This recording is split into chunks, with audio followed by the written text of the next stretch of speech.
Hello. So it's 4 o'clock, so I think we should kick off. Welcome, everybody. Hello. Welcome to this design thinking webinar. We'll guide you through the basics. So what is design thinking exactly? We'll look at a few frameworks. Actually, we picked our favorite to sort of use in this webinar. And then after that, or as we go, we'll dig a bit deeper to see where the differences are with regards to B2B. So business to business ideas and design thinking. If in the meantime you have any questions, feel free to post these to us using the Q&A option. There's also a chat option, but that's we're not going to use that one for the Q&A. So on the top left, you'll see a settings button and then a Q&A button. And that's where you can submit any questions you might have. And in the end, we'll try to go into each and every one of these. So yeah, let's dig in. Who are we? And I'll give the word first to my colleague, Vilma. Yeah, so thank you, Nick. My name is Vilma. I'm originally from Finland, and I am a business designer at Board of Innovation. I have an academic background in business administration and design management, and 5 years of professional experience in retail and brand management, HR, and also process and business design. And my colleague, Nick. Thanks. Yeah, so I'm also an innovation consultant and business designer at Board of Innovation. I started at EY, the former Ernst & Young, as a strategy consultant. I've since worked in digitization and innovation engagements and projects across telcos, banking, but also 3D printing. And besides that, I'm also in the process of launching an app in the healthcare space. So these are the experiences that we bring to the table. And we're part of Board of Innovation, which is an Antwerp-based international office, so consultancy, and we specialize in new business innovation. And we specifically focus not necessarily on industry, not necessarily on regions, but mostly on topics. So it's our goal to make corporates innovate like startups, because we see that actually the speed of the market is defined by these startups. So we want to help bigger corporations, big companies, employ these methods that startups are using to gain speed, and then to combine it with their own resources and their own possibilities to create something we believe can be truly impactful. And one of these methods that we will be discussing today was originally coined in, I think, about the 90s, late 80s of the previous century, which is, of course, design thinking. All right, so let us kick off. Just for those who are not quite familiar with design thinking, it is basically a set of tools and techniques to innovate products, to innovate services, to improve and come up with new products, new services, processes that are meaningful solutions. And the key here is making it very user-centric, finding solutions for users specifically. What do we mean by innovation? It's quite a fluffy word, but what companies aim to do is they want to find innovations. They want to have that competitive edge, that competitive advantage. But in order to have an innovation happen, you have to be not only viable in a business term, feasible technically, but also you have to have a product or service that is desirable for the users. So merging these three, that's where the innovation happens. That's where the sweet spot is. So when you look at companies, though, what is really in control for them is what technologies they use, and also what business methodologies, what marketing efforts, for instance. But what is not in direct control of them is the desirability for the users. And to lower the risk, to not put too much resources and effort already into choosing a technology that is useful or putting in marketing efforts, you should start with the user, actually finding out what does the user want, what does the user need. And companies, they have a lot of great ideas. The problem is that they don't get the gap of actually finding out what the problem is for the consumer, what the need is for the user in that sense. So that gap can be closed and should be closed. And that's why design thinking is a very powerful tool to use here. As an example, we want to look at, for instance, startups. Startups have a lot of great innovative ideas, but not all startups actually make it. And the reason for why they don't make it is oftentimes because they haven't validated their need in the market. They haven't actually talked to consumers. They haven't found out what is the problem that we're solving here. Is this actually something that users are looking forward to? So wrapping it up, all in all, is really, life is too short to build something that nobody wants. You have to start looking into what is the actual problem, what is the user need here. And design thinking is actually, there's a lot of methodologies in design thinking. And the creative process in design thinking is actually quite complex and fluffy. This is kind of what it would look like. So there's a lot of different methodologies that have been developed with time to make this a little bit more structured for organizations and teams and people to make use of it. So there's a few examples of methodologies and design thinking that can be used. And how we want to illustrate design thinking today is using this methodology. It's actually developed by Stanford University, by the D School in cooperation with IDEO. And these are the 5 building blocks that make this framework. And it's very structured in the sense, but it's not supposed to be linear. It's not supposed to be a waterfall strategy and process. What it is really just to help you guide through the design thinking methodologies. And what you should do is you should iterate these. You should go back. You should involve different stakeholders so that you can actually make use of each and different blocks. Yep, exactly. And so even though, yeah, you want to take these blocks as sort of, iterative processes, they're a really nice way of structuring it. So let's dive into the first block straight away. One of the big differentiators, so to say, of design thinking, which means, gathering that empathy, putting the human in the center and trying to fully understand that user, that human being on the other end. So, of course, there's different levels of understanding. So on the surface, you can understand what people say and what they think, because it's very easily shared through interviews or, any other type of technique. But what's more powerful, as you dig deeper, what people say isn't always what they do, or what they say they do isn't always what they actually do. And the knowledge that's underneath that, the feelings, the emotions, and the actual goals and dreams of these people will differ even more. So that's even deeper. And you see that the knowledge behind that is, also ranging from the explicit on the surface to the latent. And talking about latent, we're then mentioning, intuition and all of these habits that have formed over time without actually becoming more manifest. And now the techniques to sort of uncover all of these also vary. So to look at the surface, interviews sort of suffice. But if we want to dig deeper, we'll go into observing,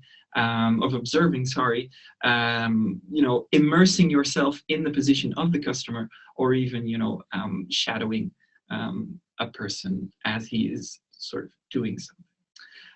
And all of these techniques can sort of be grouped in what we call ethnography. And ethnography is the structured study of users in their natural context. So you're really trying to be the scientist here to sort of really objectively, study what users are actually doing.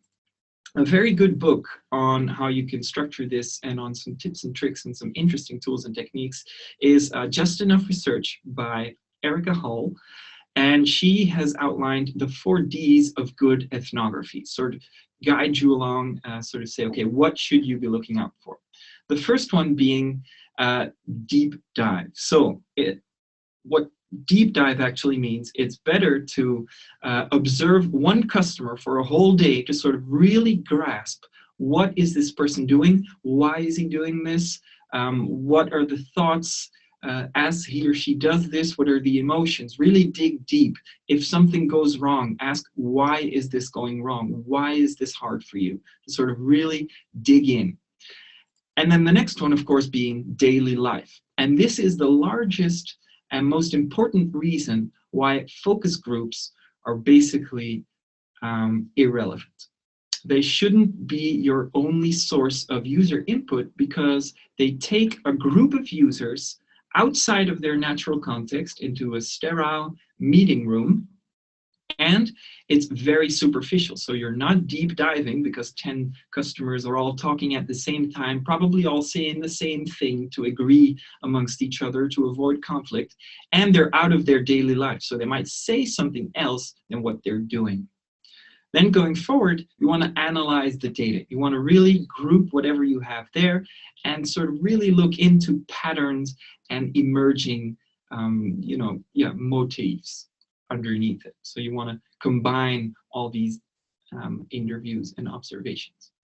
And what you want to look for is the drama. Where do things go wrong? Where is it hard for people? Where are things really getting painful? And that's what you want to look out for. What it also means is that you can use this drama, the pains that you've seen, to sort of sketch your story as you share later on. So if you've defined a product to sort of solve that problem, you can use that drama in your marketing message. If you want to sell your product to the top management, use that drama in the stories you tell. Now, all of this remains the same in a B2B context, but it sort of gets an extra layer, because not only do you need to understand the user and the motifs, or basically the reasons why the user does what he or she does, but you need to also understand the context of his or her daily life. And the daily life of that person then means she has a role to play in a certain team. She has to follow certain processes within an organization. There are people that depend on her, and there are people that she depends on. So these are all sort of extra layers that you need to take into account as well. And all of this sort of preliminary research can serve very, very useful, because you're already starting to sort of build mutually beneficial relationships. A very interesting book we're quoting here called Lean B2B. It takes the Lean Startup methodology and sort of makes it into a cookbook with recipes for specifically B2B. So very important, very interesting book. Now, what I was saying, you want to build relationship with prospects as you are doing your research. And all of this then taps into the hierarchy of needs of your end user. Because actually, a user in a sort of consumer sense will think about very different things than a user in a corporate environment. The main driver for a person to do anything within a corporate culture, within his or her job, her role, is avoid risk. Will this decision get me fired? Will this decision cause someone else to blame me for something? That is the main driver. Am I trusting this person enough to not be in any risk of any kind? And if you've established that you can overcome that risk, that's where you build your trust, that's where you build your relationships, then you've already crossed the first line in order to make a sale or to work together with that client. After that, if the client is convinced that the trust is there and that there's no risk in getting into business with you, she's going to want to avoid hassle. So am I easy to work with? Is it going to make my day easier, basically? Only after that will the person go out to look for praise, to look for a raise, compliments from the boss, or any type of power within the company. Can I really, start climbing up in the company? And only at the very last will the person start thinking about, is this going to make my day more fun? And is it going to help our company actually make profit? Of course, the profit of the company taps into the blame that people might shift towards that person. So the risk aspect, but it's really only very secondary in the process. Next to that, not only the personal drivers change, also the things that the person thinks about when making a decision. The whole decision process sort of changes, and the decision power is also spread. quite often. In very small companies, they won't be, and there will be a single CEO that takes all the decisions. But as soon as you're dealing with bigger organizations, you're going to have different types of perspectives. On the one hand, the satisfaction of your tool, of your service on a daily basis will be the main concern of the user, the person actually interacting with your service or product. Then the economical buyer is the person, most likely the CFO or the procurement department, that puts the money on the table.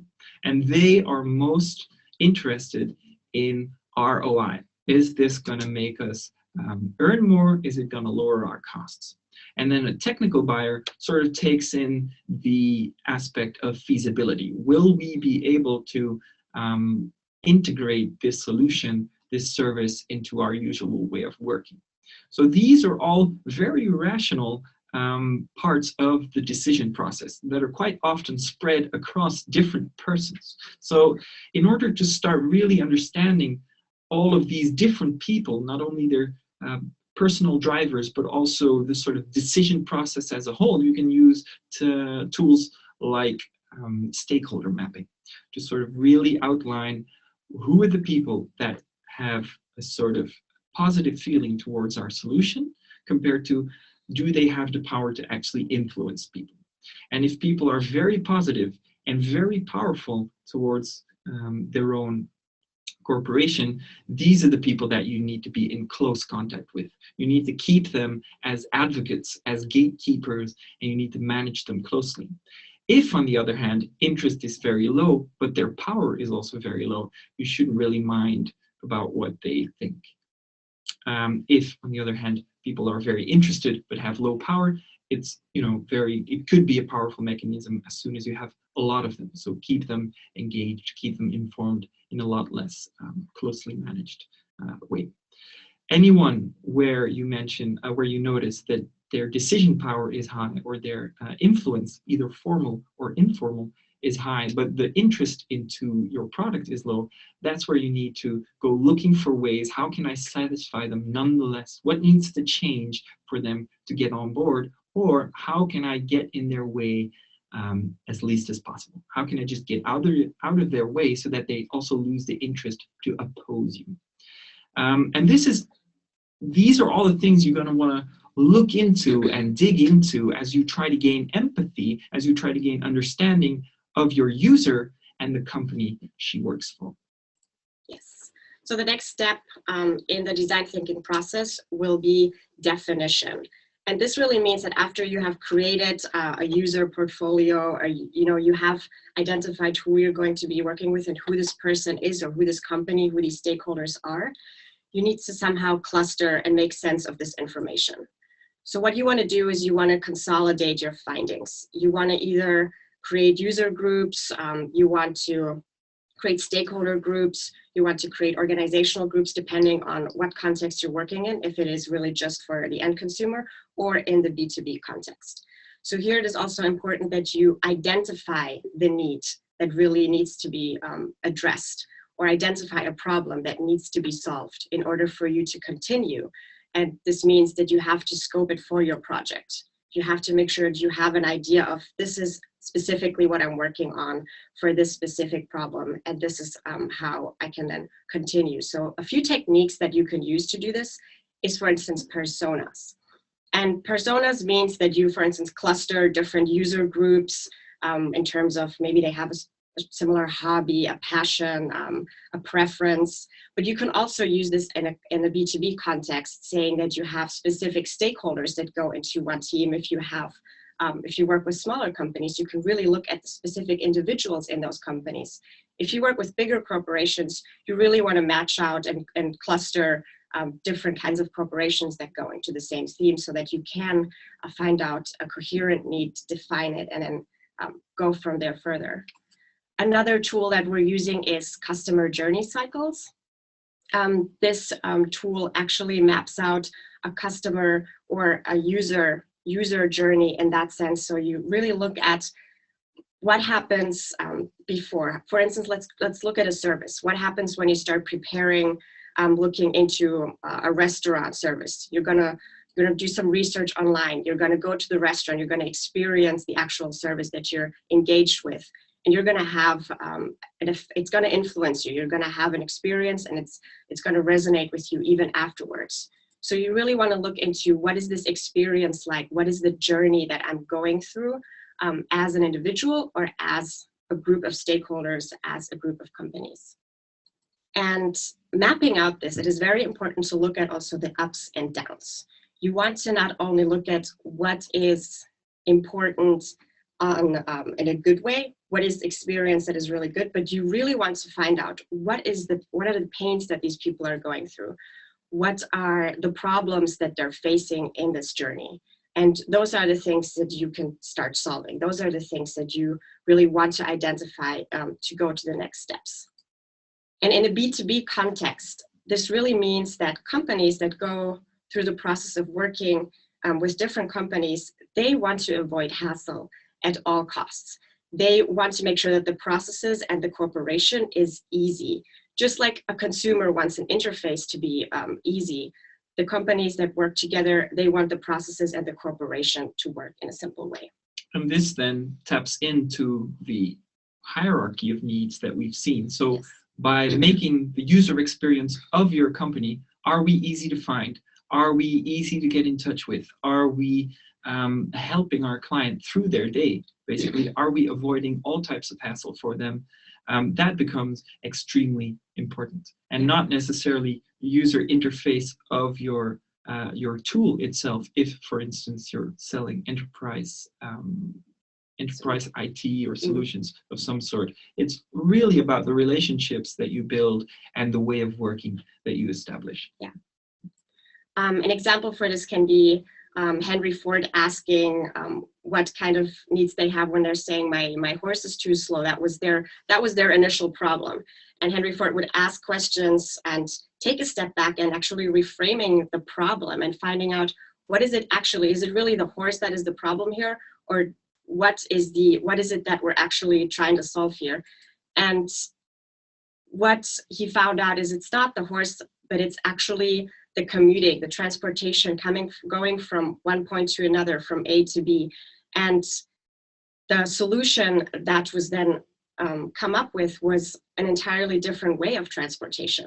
That's what he solved, and that's not the initial problem that he had. By asking the correct questions and reframing the problem, he came up with a solution that had nothing to do, in a sense, with horses. Another technique that we've been using is scenario planning. And this technique is really useful not only for end customers, but also in the B2B context, because you can involve a lot of different stakeholders, and you can edit a lot of different influences on this way. So it's not only one customer journey, but you can have different paths that go and merge together, different scenarios and scenes that will influence your interaction in a B2B context with your clients. And in a context, in the B2C context, that influences your experience from an emotional path. So this technique is very useful in both contexts. Mm-hmm. Yeah, so all of these tools are going to help you sort of take whatever you've found and all these observations that you've done, quotes that you've gathered from clients, and sort of structure them so that you can do something with them. Most likely scope, okay, what problems are we actually going to be working on? And to make the decision process of the problems that you should be working on in a B2B space even more clear, let's look at the problems that deserve your attention specifically. If you can help a company either raise its revenues, lower their costs, or raise the end user satisfaction, so not the B2B client, but the B2B2C client, if there is one, those are the things that actually are going to be worthwhile investing in.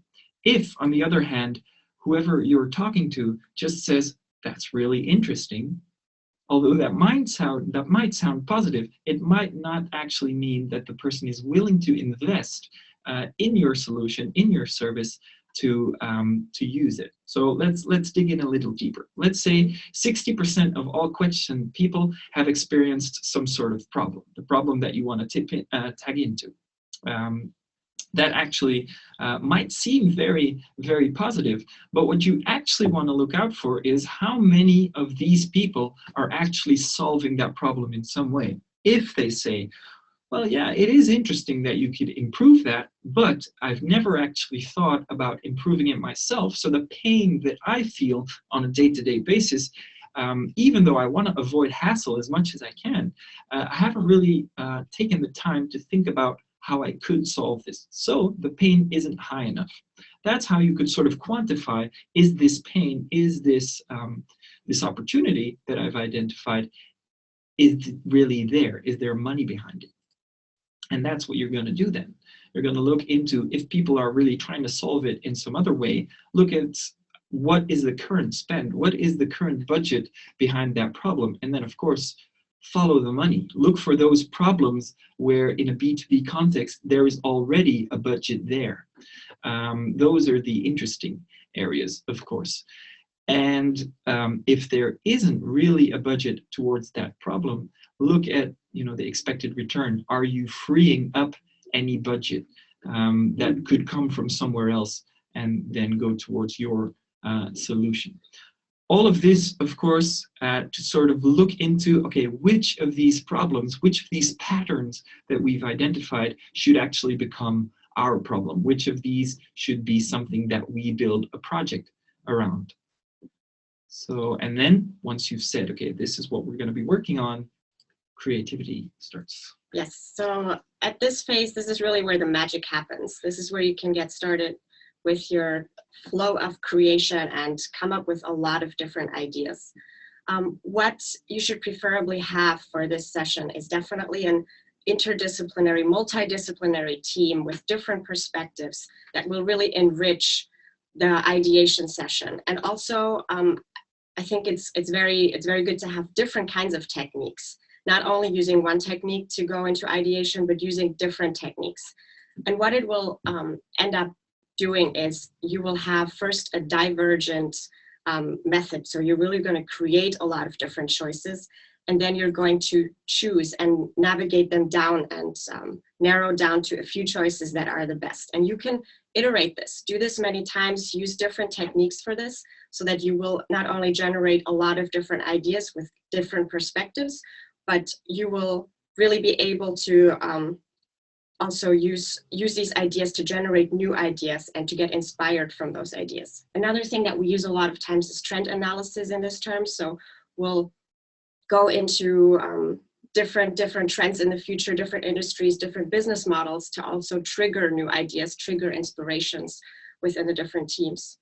A technique that we use a lot of times is hybrid brainstorming. This is an example of a hybrid brainstorming service wheel that we used in Philadelphia. And hybrid brainstorming basically means is that you first ideate by yourself. You have a specific defined problem that you are ideating for, and after that you come together and ideate together. So you can build from your own ideas, develop them, add onto them, or even maybe be inspired and create a new idea from those. It's a very good technique compared to the traditional one, because you are really avoiding groupthink. You're really avoiding being maybe undermined by a person in your group, but you can really get your own ideas flowing first and then share them with others and build from there.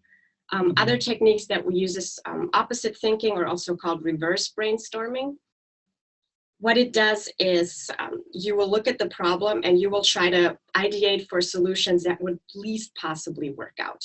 So you really look into the opposite section there and see what should we not do in order to solve this problem. And it'll really generate different ideas that you might not have thought of before, and that will actually create different solutions that will work.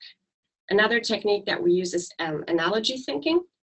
Analogy thinking is when you use different business models or industries that might have a similar problem that they are solving in a unique way already. Let's say, for instance, you could do, we all know Airbnb, you could do an Airbnb for instruments, for instance. So you could share all kinds of different aspects, maybe products, not necessarily a home, but you can use these as inspirations to come up with new solutions. for your problem or your need that you're trying to solve. And in the B2B context, this makes it so much more important to co-create with the clients. It is also preferable to do it in a normal design thinking ways, including all the stakeholders. But in the B2B context, it is more important. You really want to make sure you avoid the fact that those clients were not involved in the ideation. And if you do co-ideate and come up with ideas together, they will be so much more motivated about the idea. They will be so much more inspired about that. And in the end, it'll really make the success factor a lot higher for them to actually go within and follow with the next steps. And we've actually noticed this at Board of Innovation ourselves. We started out in a much more traditional consulting approach, sort of going in, doing the whole intake conversation, asking the questions, taking all of this information back to our offices, ideating ourselves, and then coming up with an innovation strategy for the coming 10 years, sort of saying, you should dig into this and this and this and this. And what we noticed is this adoption tends to be quite low, whereas now we've shifted towards a lot more interactive way of working, where we sort of facilitate our clients in the ideation or business innovation process so that the innovations come from within. And if your client has the feeling that whatever your solution consists of sort of came out of their heads as well, or sort of was co-created with them, it's going to battle that not invented here low adoption syndrome. And then, you know, of course, the final two parts of the design thinking methodology talk about prototyping and testing it, and, you know, going for quick validation cycles. Let me just mention, I haven't seen any questions come in yet. You can already type them in the Q&A window, so we can take our time to already think about them. You might probably ask very intelligent questions, so we'll need some time. Looking forward to them. Yeah, that'll be challenging. But so yeah, keep them coming already. We'll dig into those later. But so prototyping and testing. Actually, why do we do this? I think the main reason here is, of course, minimizing risk. You want to visualize your product as soon as possible. You want to make it real as soon as possible, because you're going to be able to test them with real customers. In B2B, this is often going to be about a vision. You want to share your vision. Is this what we're looking for? Is this the goal that we together want to reach? And that's going to shift. Your vision is going to be created together. And that's why you prototype and iterate fast, because that way you can just sort of come up with something, come up with an idea, a tool, a service, propose it to your clients as soon as possible, to then, you know, get rejected straight away, even before you do any type of development, any type of product manufacturing. So you'll learn straight away. And then again, key to design thinking, visualization, because not only is it going to make the solution a lot more real and less abstract, it'll make you think for yourself really a lot more concretely about what it is you're trying to offer. We've seen that quite a lot in sessions where people just go, okay, so we want to create an app and it's going to be a platform. And then we said, okay, yeah, great idea. You want to bring together two parties to exchange value. We've seen it a lot. It can be very successful, but what is it really going to look like? And when people then start visualizing, you have to ask yourself certain questions about how you're going to solve certain things. And with this type of drawing, you can then take to a client to really guide the discussion. I'm seeing a lot of questions in the meantime, so thanks. Keep them coming. One final remark. If you're prototyping, for instance, an app or any type of product, don't be afraid to make it look like you've put no time in it whatsoever. Why? A prototype that is sketched on paper will invite your client or whoever it is you're proposing this solution to sort of break it down into pieces, break it really, you know, basically just it'll invite the other person to really be critical. If you're going there with like a clickable mock-up on a real iPhone and you just say like, okay, you can use this one, it just hasn't had a back office yet, or apart from that, we're all functioning, the customer is quite likely or highly likely to just go, yeah, wow, looks good, yeah, and he's not going to want to hurt your feelings. While actually you want your client to hurt your feelings because you want to know what this person is feeling. Also, GE is doing this to make their products real as soon as possible. They're gonna, if they have an idea for a new type of fridge for the Japanese market that needs to be a lot smaller than compared to the American market, they're gonna make small validation cycles where each month they make a new fridge, bring in the customers and get the feedback as soon as possible. Why is that? It's because you want to dig into the depth of these pyramids. You don't want to know what people say or what they think about the product, what they just say, well, the fridge looks nice. You want them to really know how they're using it, or you want to know what they're doing with it. So it's the same in a B2B context. You want to immediately try and give them or deliver this service for real. So in a B2B context, regardless of what you're offering or what the service or product is you're trying to come up with, in the beginning, you're going to be a consultant because you're going to try and help them with the problem as soon as possible so that you immediately find out what it really is they're looking for. So even then, when you're sort of prototyping your service, and not only when you're ideating about it, but when you're really implementing it, it becomes a co-creative environment or co-creative endeavor. So you're going to want to shift from a minimum viable product in the sense to a minimum viable vision, where you build out that vision of the service or the product that you're trying to come up with. You build it out together. Now, so those were the 5 steps. Let's go through them just in our heads quickly. You start by gathering empathy, by going out there, get out of the building. It's the famous quote, get out of the building, go towards the daily life of your customers, observe them, immerse yourself in what it would feel like to use your service, to get all of that knowledge, that's deeper than what people say. It's about what they do, what they think, what they feel, what they dream. Then take all of this knowledge, structure it to define your challenge. What is the real problem or goal that our clients are trying to solve? Then ideate on that. Make creative solutions. Use creative techniques that you can also find on our website. We will share some links with you later. Use these to sort of get out of your little box, think broadly, create choices, make some choices, create more choices, make some choices, and then again, take these back to your customer and start all over again. Test, prototype, and gain more empathy. Let's take a few minutes to sort of already go through some of these questions. What I think is also important to mention is that even though design thinking methodologies have been developed over the past tens years, like 20, 30 years, in the B2B context, it's still a new field. And we're really open also to discuss and find new solutions, find new ideas, find the scope and projects and dig deeper in that also.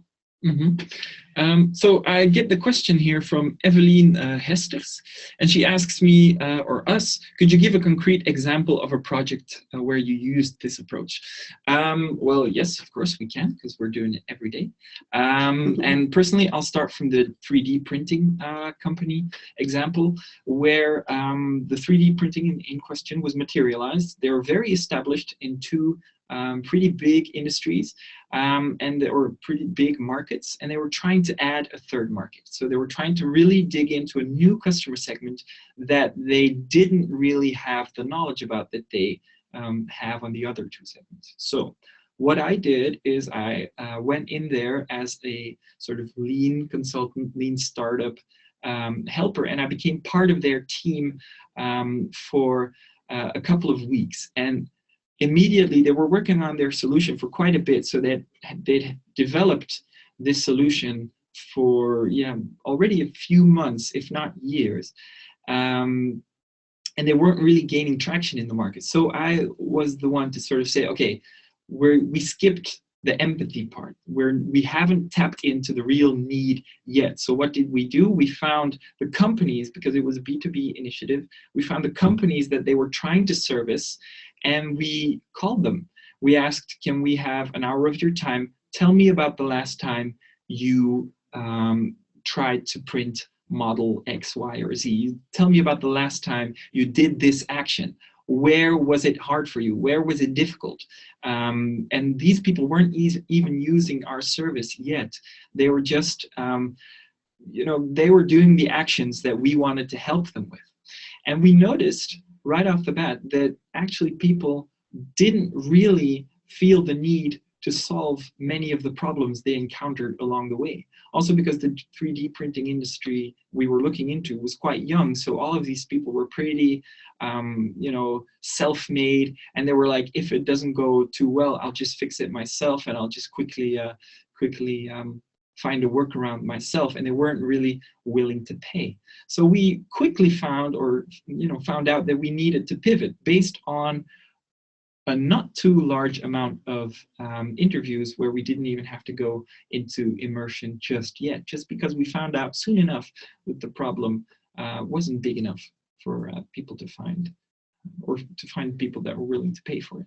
So it's not always going to lead to the most successful solutions, but at least it's going to give you, rather sooner than later, some pointers on whether you should or should not invest in this type of problem. Okay, let's look at some others. How do you get interview appointments on site with the users? Well, I've found LinkedIn can be very powerful. Quite often, the thing we were doing in Philadelphia was also for a philanthropic consultancy. And actually, when I looked on LinkedIn, I could contact anyone within the Bill Gates Foundation, because I had one contact there. So anyone in the Bill Gates Foundation, or quite a lot of people, immediately sort of became a second line contact, so to say. So I'm not saying that we went straight in and did it, but it could quite easily be done. Just get like a premium membership on LinkedIn, for example, and you get to send them LinkedIn messages. And quite often, also for these 3D printing companies, when you call them up, they actually feel quite privileged that you think them important enough to ask them these questions and to ask them for their time. Find out about their opinions. And I think the experience that we've had is that sometimes it can be a big, I guess, hindrance, or people have that limitation of, they think that they cannot contact their peers or the people, that the stakeholders that they want to work with. But it is really giving it a shot, giving it a try. For instance, using LinkedIn, calling them up, contacting them and asking, and you haven't lost anything if you do that. So definitely go for it and find the time, making an appointment, making a phone call, reaching out to those people to find out what they're actually about, what they're looking for, and getting their opinions. What else? If you want to establish design thinking within a new innovation team, what's the best way to do it? Let me see what happens. Okay, so what I could, of course, say is hire us. We're pretty good at doing that. But yeah, no, we have some innovation posters, and what they mention is we have a strategic plan. It's called Doing Things.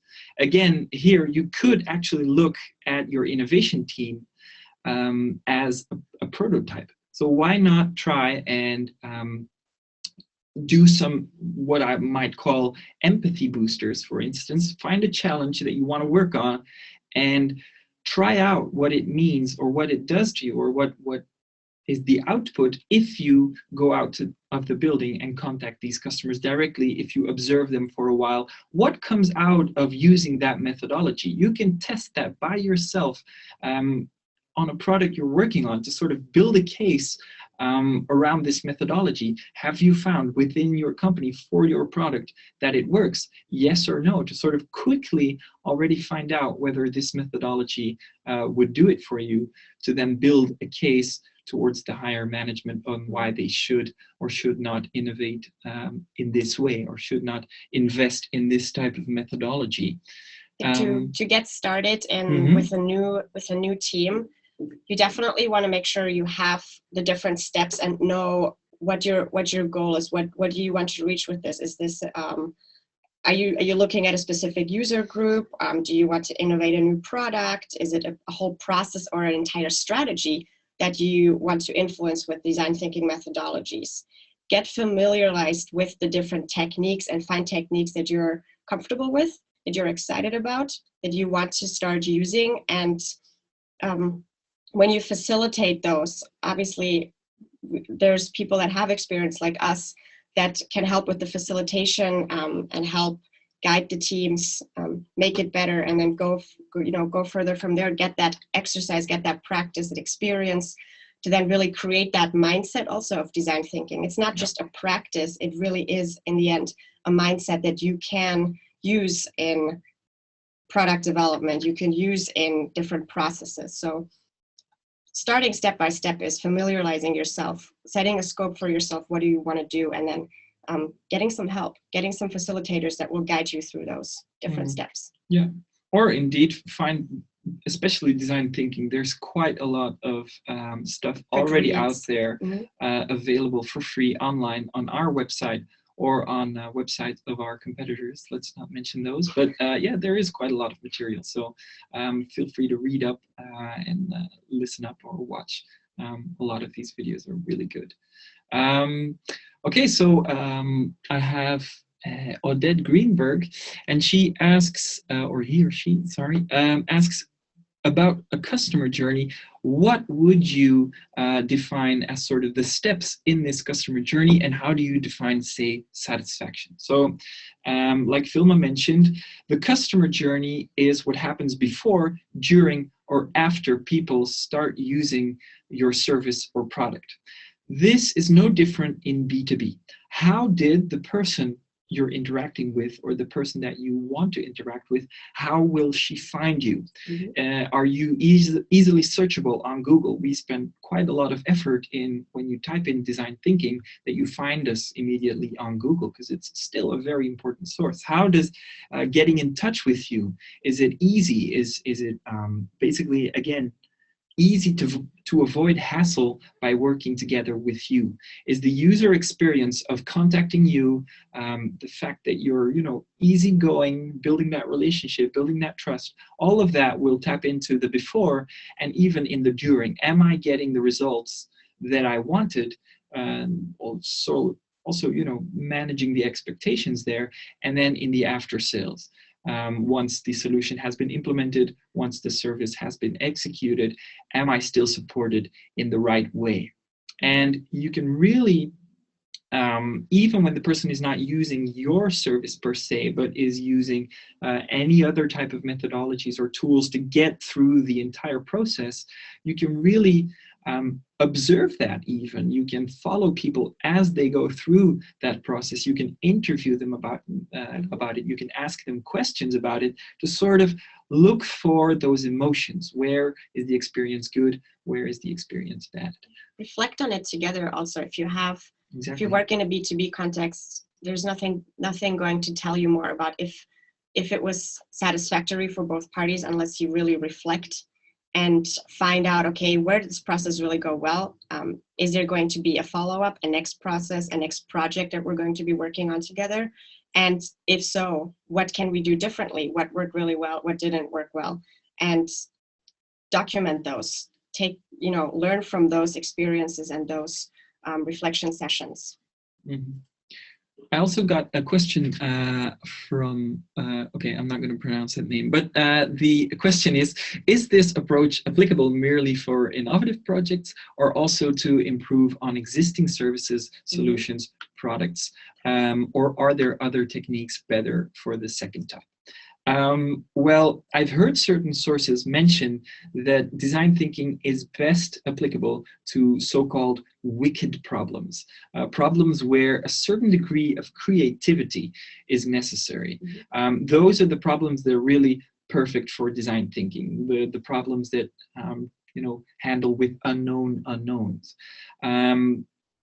If, on the other hand, all you're trying to do is sort of eradicate all types of waste and you're just trying to get a lean process in place, of course, there are other methodologies. But that's not to say that the creativity that design thinking can bring to the table, even when looking at an internal process within your company, talk to whoever is doing that process, look at how they're doing it, perhaps even take their position for a day or two, to sort of really immerse yourself in what this people is going through on a daily basis, so that you, as a process innovator or as a process improvement within your own company, even, that you get a view on where the pain points are. So even in improving an existing process, I think the creativity and the insight that this methodology offers can be very helpful. Yeah, and I would even add that when you look at the design thinking steps and you compare it to an existing product or service that you want to improve versus a new innovation or a new idea, the research and the empathy part will be a little bit different. While you have an existing product, you will really emphasize on finding out what is it that we can improve, what is the problem with this, how can we make this better, versus a new one, you'll really find out what is the person that I've identified as a user, what is their problem, what need am I trying to meet. So the research part in that moment, the empathy part in that sense is going to differ a little bit, but it can most definitely used for both ways. I just read that Evelyn Hester says thanks. So yeah, no problem. Okay, I see another question from Roland. You seem to interchange design thinking and lean startup. How do you see them in relationship to one another? Well, it's a really good question. And there's actually a video on that on YouTube as well, design thinking and lean startup. And to me, they sort of, let's say they connect very handily. So for me, the biggest the biggest aspect of design thinking is the empathy gathering stage. So how do you get to the point where you get to observe the ethnographic research, let's say, of design thinking? That's for me the very interesting part. And then of course the ideation and the problem definition techniques that go along with it. But as soon as you start prototyping and testing, lean startup can help you to identify which prototypes you have to make. Let me sort of rephrase that. The lean startup methodology says if you want to launch a product, you're going to have a business case that says if this and this and this and this happens and we launch your product, then we're going to be rich. It's your, your positive business case happens if X, Y, and Z, X, Y, Z. Now, what the lean startup then helps you to do is sort of look at the assumptions underlying this business case to identify which assumptions are the most risky ones. And those assumptions that are going to make or break your solution, basically, are the ones that deserve more research. So that's how I see design thinking and lean startups sort of linking into each other, meaning that design thinking gives you tools to look into, to empathize with users and to sort of, take all of it in and use it in your prototyping. And lean startup gives you a more business-oriented approach as to which data you should actually be going out to look for. But both, I think, really complement each other very, very well. Okay, thanks. Let's look at a different question. Okay, let's press done.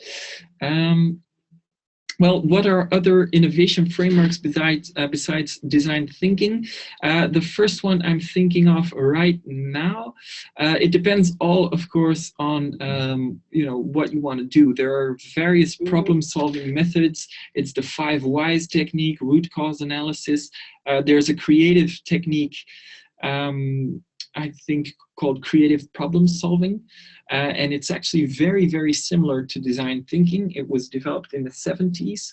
And what design thinking did was they took that process of going convergent, then or divergent, then converging, then again, and they made that human-centered. So they made sure that the as-is collection of the data becomes more human-centered. And of course, when looking at innovation, you have other frameworks that are also still very relevant, depending on what types of challenges you want to tackle. But we're big fans of the design thinking methodology, and that's the one we wanted to dive into today. Okay, let's look at maybe 1 or 2 final questions. Maybe this one. This one's good. Yeah, go ahead. So the question is, what would be the minimal time frame to work from start to finish? What is optimal and what is too long? And this, again, really depends on what you are looking into and how complex the environment is that you work in. Just for ideation and getting some quick prototypes, you can really go through the process within a very long day, but optimally I would say 2 days, because it is quite exhausting for the mind to be exposed to such amount of new information and to really create new ideas. So I would say minimum would, for a big team or for an organization, would be a day or 2. There really isn't a maximum, I would say, in those terms, because you can expand those different steps for weeks. You can do empathy analysis for a few weeks if you want to, if you really want to get to know the user that you're working with. There's obviously different steps that take different kinds of time, but also if you want to make a more extensive prototype, you'll need a longer time to do that than just making sketches. Yeah. So. And I think, I just saw another representation using the infinity symbol inside of their representation. And that to me is a really good representation of the fact that it never stops. I mean, you can keep on improving your product. The needs of companies keep changing over time. So I think it's never over. So what's the shortest framework from start to finish? You could work in a design sprint, go in 1 week and make a product. Yeah. So that's probably the shortest, or as you've mentioned. And then, what's the longest? Never stop, I would say. I noticed another question, and let's use that one as our last one. In a B2B context, how do you overcome the problem that the customer is not willing to participate in initial open interviews? How do you make him or her willing to talk with you openly? I think the key element there is trust again. How can you establish this trust? It's by clearly showing that you're not necessarily on the lookout of selling just yet. I think putting yourself in the position of really a researcher can really open a lot of doors. We've noticed it before that the same question asked by someone from the sales department or from the design department, for instance, can really make a very big difference in time that someone is willing to spend. If you clearly state that all you're trying to do is improve on a product and then they can decide whether or not to buy it, that can be a big difference. On the other hand, if you find that no one is willing to participate in initial open interviews, it might just be the case that you're not solving something they care about. If someone wants to call me and ask whether I would like to discuss my current phone bills and sort of, optimize that, which have been asked to do. They were, of course, far too salesy for me to really go into it, but it's not really a problem for me right now because it's paid by Board of Innovation. So it's not a problem that I'm currently struggling with. So I think, look at it that way. Are you being too salesy, perhaps? Are you really making that openness a part of your own story? And on the other hand, are you really solving a problem that's tough enough so that they really want to talk with you? Yeah, okay. Thank you, all of you. We'll keep these questions in mind definitely, even as we go further. If you have any more questions or any more things you would like to get into, please do visit boardofinnovation.com. We have a whole load of inspiration tools. What are the 200 innovations that we see over the coming 100 years? What is design thinking? How can you apply it? What are some tools? Read our blog. Why are we doing the job we're doing right now? Get into it. And of course, thank you very much. Let's stay in touch. If we didn't get the chance to answer your question right now, do not hesitate to email either one of us. And we'll make sure to get back to you in a matter of seconds. Okay, cool. Thank you. And yeah, have a nice weekend, I guess. Great weekend. Thank you. Bye. Bye-bye.